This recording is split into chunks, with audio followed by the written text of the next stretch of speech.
Sir మీ పేరు? నా పేరు ఖాజా మొయిద్దీన్. ఏం చేస్తుంటారు? నాది ఓల్డ్ టైర్ బిజినెస్. కూటమి ప్రభుత్వం అధికారంలోకి వచ్చి 2 సంవత్సరాలు పూర్తయింది. వారి యొక్క పరిపాలన ఎలా ఉందంటారు? పరిపాలన అయితే ఏం బాగలేదమ్మా. చెప్పిన ఏం చేయలేదు, చేయట్లేదు కూడా. చేయని వాడి పబ్లిసిటీ ఎక్కువ ఉంది. జరుగుతున్న విధి విధానాలంతా ప్రజలు చూస్తున్నారు. అన్నీ చెప్పేది ఏముంది, ప్రజలు నెక్స్ట్ 29 ఎలక్షన్లప్పుడు వాళ్ళ అభిప్రాయాలు తెలియపరుస్తారు పక్కాగా. ఏమన్నా మార్పులు జరగాలంటారా? చాలా జరగాలి. ఇప్పుడు అభివృద్ధి అన్నారు, అభివృద్ధి కూడా కుంటుపడే ఉంది. సంక్షేమ పథకాలు ఏమి అందించట్లేదు.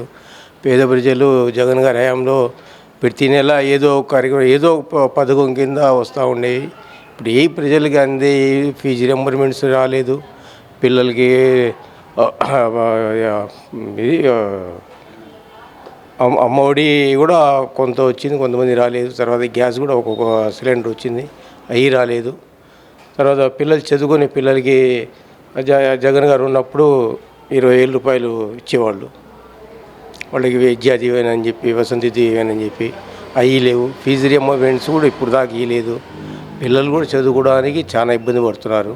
అదే జగన్ గారి హయాంలో అయితే చదువు మీద ముందు చదువుకునే పిల్లలు, కాలేజ్ పిల్లలు కానీ, చిన్న ఎలిమెంటరీ నుంచి 10th క్లాస్ వరకు కానీ, అక్కడ నుంచి ఇంటర్మీడియట్ వరకు కానీ అందరికి బాగుంది. తర్వాత డిగ్రీలో బీటెక్ వెళ్ళిన వాళ్ళకి ఫీజు రియంబర్స్మెంట్స్ వచ్చేది అన్నీ కూడా. మరి ఇక్కడేమో ఏం అవ్వట్లేదు. అది థ్యాంక్ యూ సార్.